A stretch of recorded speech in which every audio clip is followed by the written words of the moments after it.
大家好，这里是土拨鼠杂技的 YouTube 频道。北京时间11月20号，由 B-13 助推器和 S-31 飞船组成的星舰组合体，从德克萨斯州博卡奇卡的 Starbase 发射升空，开始了星舰的第6次集成飞行实验。在星舰6飞的前几个小时，马斯克发推文向大家公布了星舰6飞的任务目标。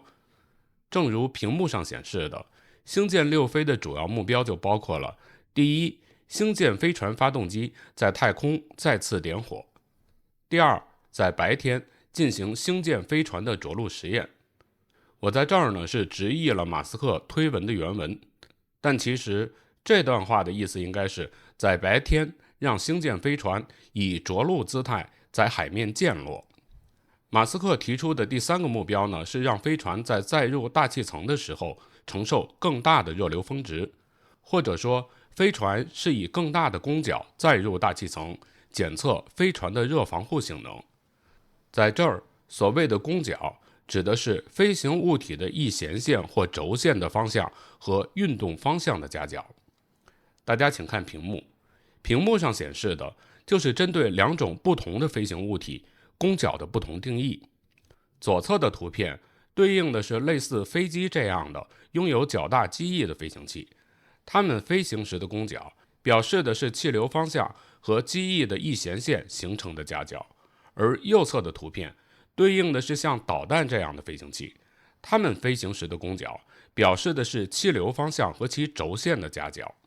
星舰飞船的总体布局和导弹类似，因此对于星舰飞船来说，攻角指的就是星舰飞船的轴线和飞船在大气层内运动方向的夹角。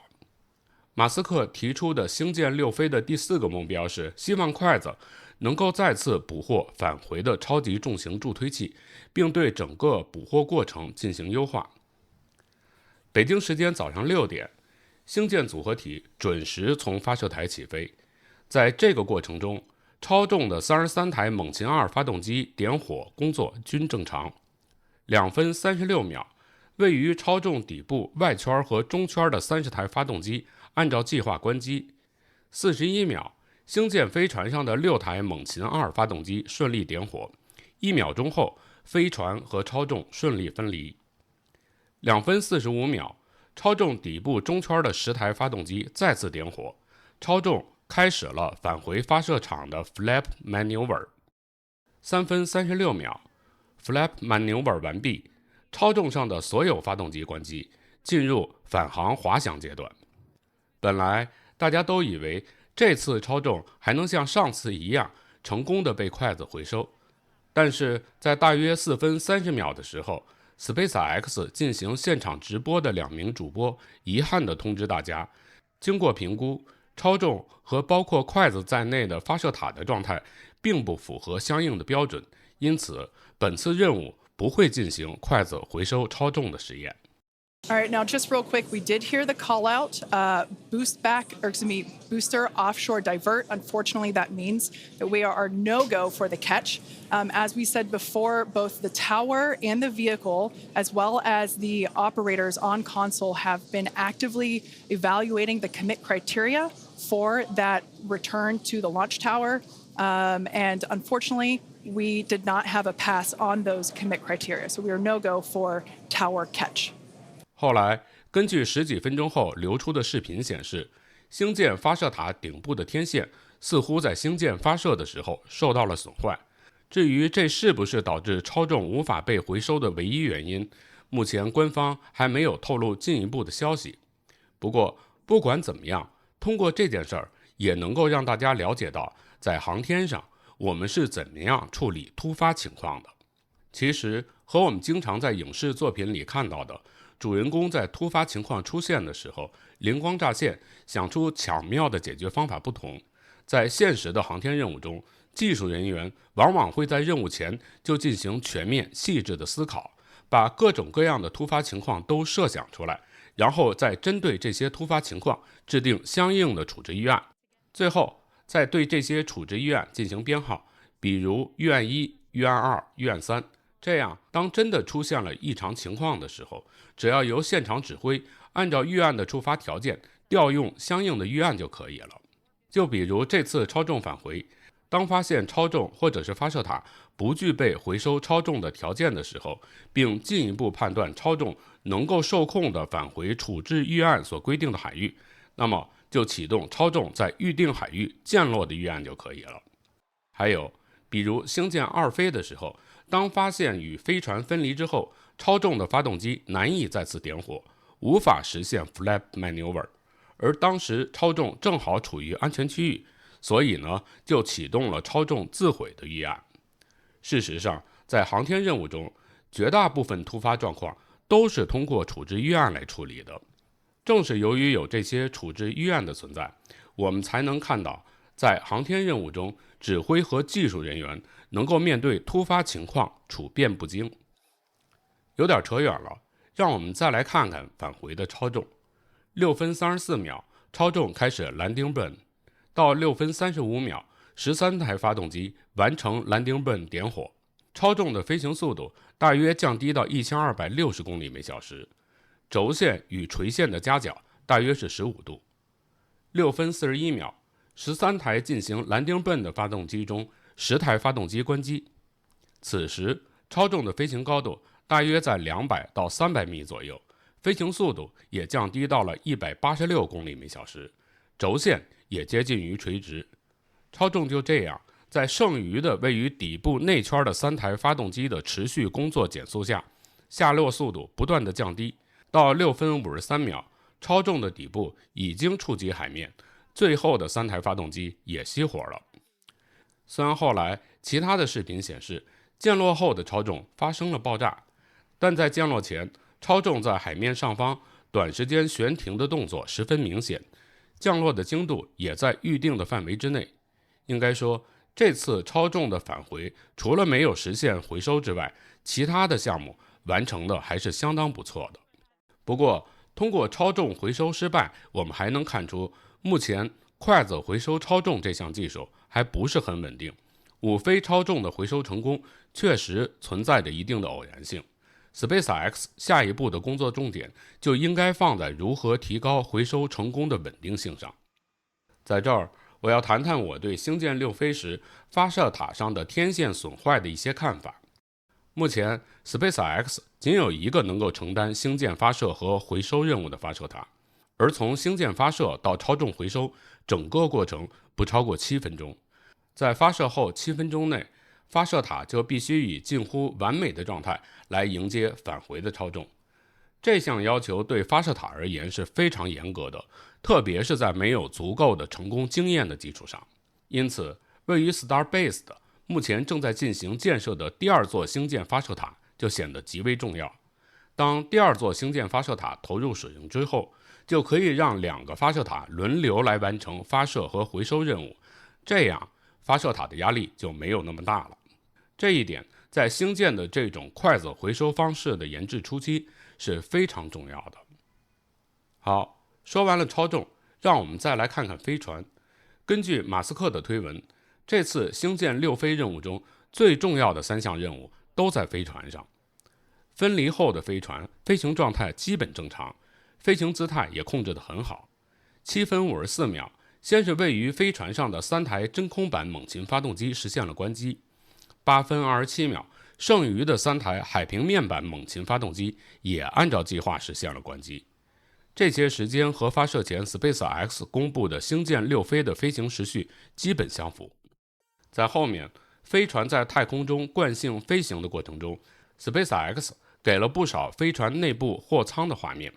画面显示 SpaceX 的技术人员还在飞船的货舱内放置了一个香蕉。这个香蕉的作用具体是什么，我到现在还没有搞清楚，但至少从货舱内的光影和香蕉的姿态，我们也可以看出此次飞船在外太空的飞行姿态是非常稳定的。37分45秒，飞船按照原计划启动了1台猛禽2发动机，只不过发动机的启动时间很短，在37分49秒就关闭了，总共启动了不到4秒钟。我原本以为 SpaceX 的这次实验会启动1台真空版猛禽发动机，毕竟此时飞船的飞行高度已经达到了136公里，远远超过了卡门线。但 SpaceX 却令人吃惊地启动了一台海平面版猛禽发动机。到底为什么会这样，到目前还不得而知。其实这次在轨启动飞船上的发动机主要作用有2点。第一，飞船的发动机可以在太空多次启动，这是飞船能够投入实际使用的一个必要条件。我们以最简单的猎鹰9号火箭发射星链卫星为例，在火箭发射升空后约2分30秒，1级和2级分离。此后约8分钟时，猎鹰9号火箭的2级发动机会关机。在2级火箭待载星链卫星惯性飞行约40分钟之后，2级火箭的发动机会短暂的再次点火。经过这次短暂点火之后，2级火箭才能真正把所携带的星链卫星送入预定的轨道，星链卫星才开始与2级火箭分离。同理，马斯克想用星舰来发射 2.0 正式版星链卫星，也必须要经过这个过程。因此，星舰飞船的发动机在轨点火，对 SpaceX 来说是无法回避的。更何况，如果未来星舰飞船想飞向月球，甚至是火星，更是需要飞船发动机能够经过多次的点火和关机。飞船发动机在轨再次点火的第2点作用呢，就是调整飞船载入大气层的角度。正如马斯克在先前的推文里暗示的，这次飞船将以更大的攻角载入大气层。这个飞行姿态的调整很可能就是通过启动飞船上的发动机来实现的。因此，马斯克把在轨再次启动飞船发动机试验的成功列为星舰6飞的首要目标，就并不令人感到奇怪了。接下来星舰飞船要做的就是精彩的载入大气层了。关于这部分，我把6飞的星舰飞船突破黑障时的画面和5飞的星舰飞船放到了一起，大家对比马上就能看到其中的差别。从画面中我们能够看出飞船的热防护性能得到了改善，但飞船右侧后翼的前缘仍然在热流密度最高的时候呈现出了令人不安的红色。而星舰飞船后翼的布局在即将进行7飞的 2.0 版星舰飞船上也并没有发生变化。看来 SpaceX 还需要在这方面做出更多的努力。星舰飞船这次热防护性能的提升得益于覆盖在飞船迎风面的 Tufrock 防热瓦和防热瓦下的防热纤维性能的提升，安装固定方式的改进，以及飞船载入线路的优化。经过这些改进，即使本次飞行实验飞船载入时的攻角更大，返回过程中飞船承受的热负荷更多。同时 SpaceX 还减少了飞船上 Tufrock 防热瓦的覆盖范围，但最终的结果仍明显优于星舰的5飞。这就表明前面所采取的措施是非常有效的。现在在飞船的热防护方面， SpaceX 可以说是与目标只有一步之遥了。当然，我这么说还仅仅指的是飞船从近地轨道返回。如果未来星舰想从外星返回地球，由于此时飞船具有更高的速度，面临的将是更严酷的防热考验。但根据 SpaceX 的研制计划，至少在2026年以前，应该是不会有这样的需求出现的。飞船通过了热障之后，就是最后的降落了。相比于5飞星舰飞船的最后降落，6飞星舰飞船的最后降落并没有什么特别出彩的地方，所以我在这儿就不多做介绍了，只是把2次飞行实验的画面放在一起，大家自行比较吧。好，节目做到这儿，关于星舰6飞的简单回顾就向大家介绍完了。由于时间比较紧，难免有不少疏漏，欢迎您批评指正。我也会继续搜集有关星舰6飞的信息，在后续的节目中将更详细的分析分享给大家。欢迎您继续对星舰的6飞保持关注。今天的节目就到这里，不知道您在听了之后有些什么别的想法，欢迎您给我留言，咱们可以一起讨论。在节目的最后，我提醒您，这里是土拨鼠杂技的 YouTube 频道，请您订阅我的频道，打开小铃铛，这样您就能收到我节目更新的通知，同时也欢迎您转发、评论、点赞。咱们下期节目再见。